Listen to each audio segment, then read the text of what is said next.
Bienvenidos a otro video del canal, mi nombre es Alejandro D'Angelo y si todavía no te suscribiste, podés hacerlo en el icono que aparece en la región inferior derecha de tu pantalla. Es de mucha utilidad porque me ayuda a seguir subiendo material a través de este medio.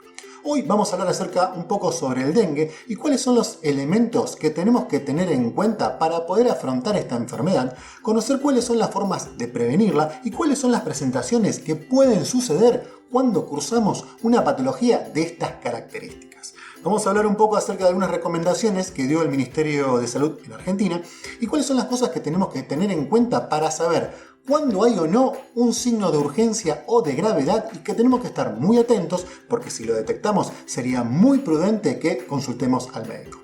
Es bien sabido que cuando nosotros sufrimos una patología y que sospechamos que podemos tener esta patología, lo ideal siempre es consultar al médico para realizar una correcta evaluación y de esa manera poder establecer un diagnóstico adecuado. Comencemos un poco hablando de qué es el dengue y cómo se transmite. Sabemos que es una enfermedad que es de carácter viral, transmitida principalmente por la picadura del mosquito, principalmente el Aedes aegypti, ¿sí?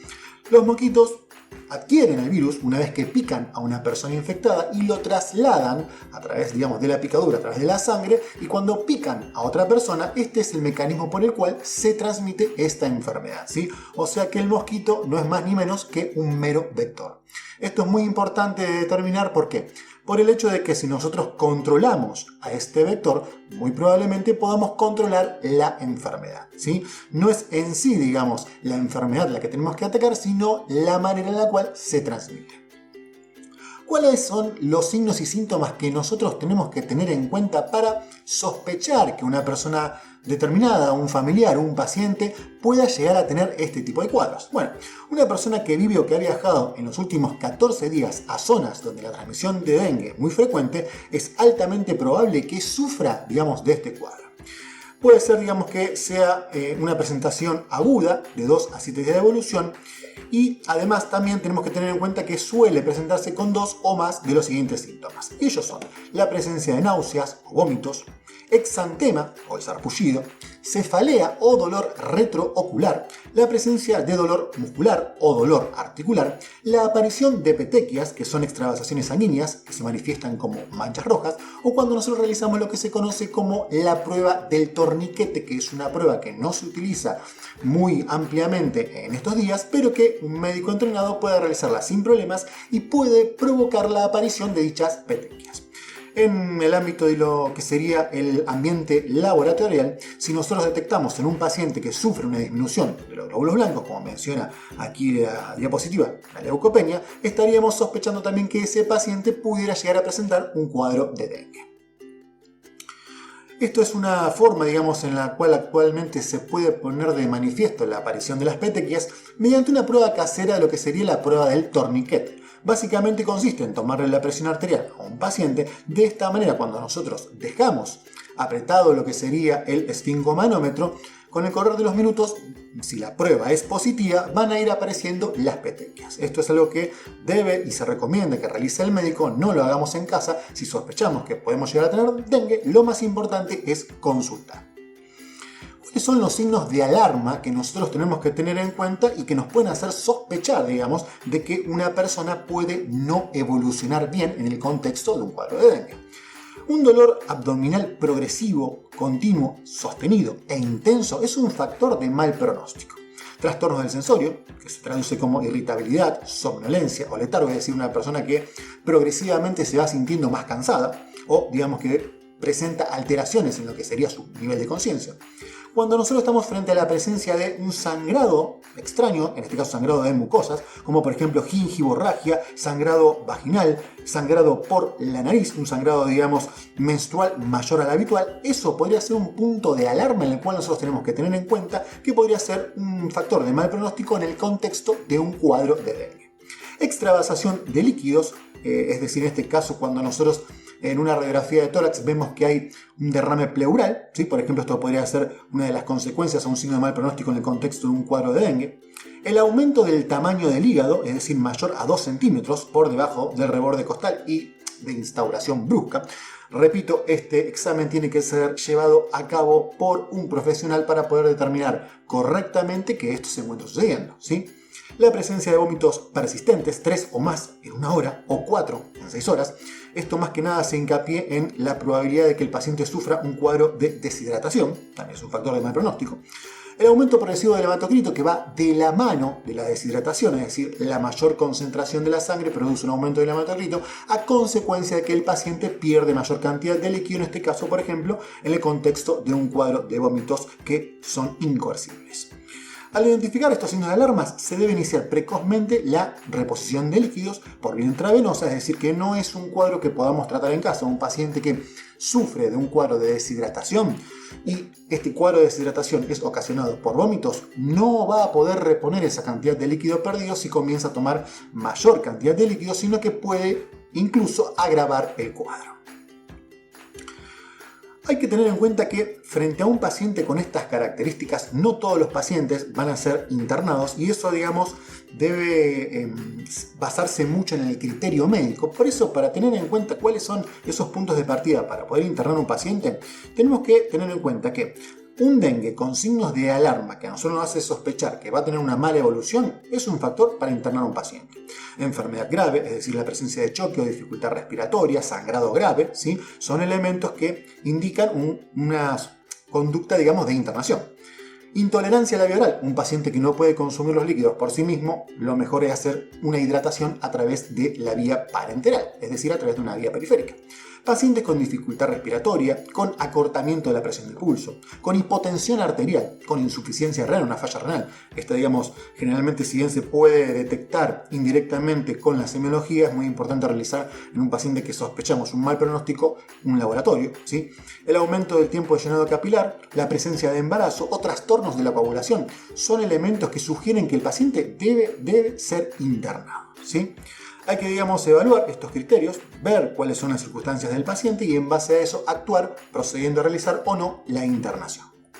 ¿Cuáles son las fases del dengue? ¿Cómo se caracteriza la progresión de esta enfermedad? Generalmente son 3 fases continuas. La fase inicial, una fase febril, caracterizada por fiebre que suele durar, como mencionamos antes, en el periodo agudo de 2 a 7 días y es cuando suelen aparecer los síntomas más comunes. Hay una fase crítica, un periodo de 48 horas posteriores al cese de la fiebre, es decir que fíjense que la fase crítica, la fase donde uno tiene que prestar muchísima más atención es 48 horas posteriores a la finalización de la fiebre, ¿sí? Es la etapa de mayor riesgo de aparición de signos de alarma y complicaciones. Fíjense que a pesar de que uno puede pensar que el dengue puede durar unos días, en realidad hay que tener en cuenta más allá de los 7 días para poder determinar que no haya otra afección de mayor gravedad. Y a su vez una fase final o una fase de recuperación que sigue a la fase crítica en la cual comienza la mejoría clínica de la persona. No todos los pacientes, a pesar de que la segunda fase se llame crítica, va a sufrir una complicación, ¿sí? No todos los pacientes, más allá del nombre, van a tener una descompensación. Habitualmente esta es una enfermedad que tiene generalmente un curso benigno, pero hay que prestar atención porque hay situaciones en las cuales esta enfermedad puede evolucionar para mal, ¿sí? Esta situación se da frecuentemente cuando hay un entrecruzamiento en cuanto a las cepas, es decir, si un paciente ha sufrido dengue y ha sido, digamos, picado por un determinado mosquito que transportaba una determinada cepa, la principal complicación surgiría cuando ese mismo paciente que ya ha padecido de la enfermedad es luego picado por otro mosquito que transporta una cepa diferente del dengue, ¿sí? La teoría que explica esta situación es que frente a la picadura de una primera cepa, el paciente queda altamente sensibilizado y es en realidad consecuencia de una respuesta sobreexagerada de nuestro propio sistema inmune, lo cual complica la salud del paciente y conlleva a una situación extremadamente crítica. Es decir, no es en sí la enfermedad la que lo produce, sino una fase, digamos, inmunológica, una respuesta inmunológica totalmente exagerada que lleva a la complicación del cuadro, ¿sí? Por eso, digamos, hoy en día también es muy sugerente que un paciente que haya sufrido de dengue reciba la vacuna, porque esto es un factor que prevendría en gran medida la aparición de una enfermedad crítica.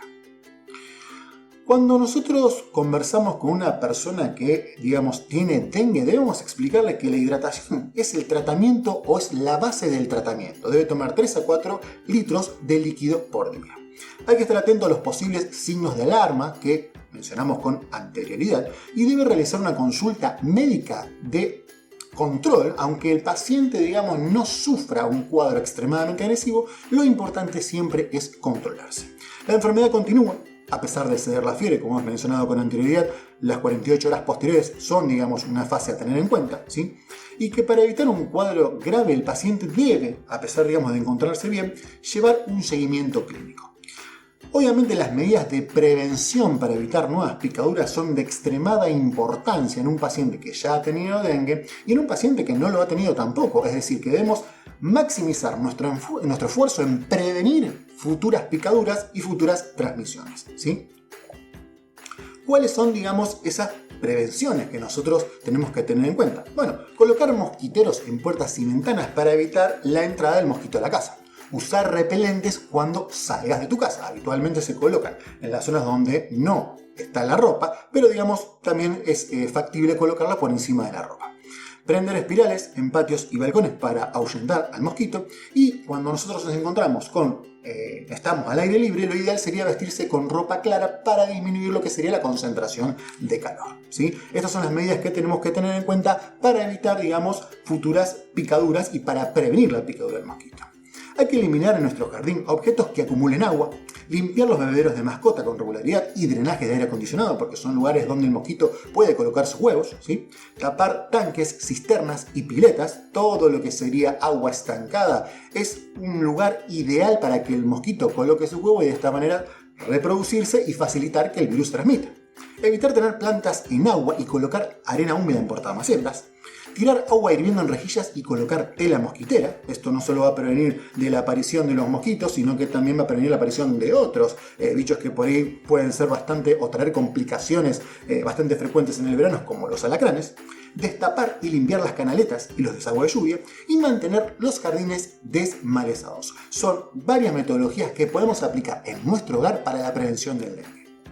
Espero que este video les haya sido de utilidad. Es una más de las estrategias que tenemos que tener en cuenta para prevenir un brote masivo de esta enfermedad, que año tras año está demostrado que va aumentando en cantidad y número, ¿sí?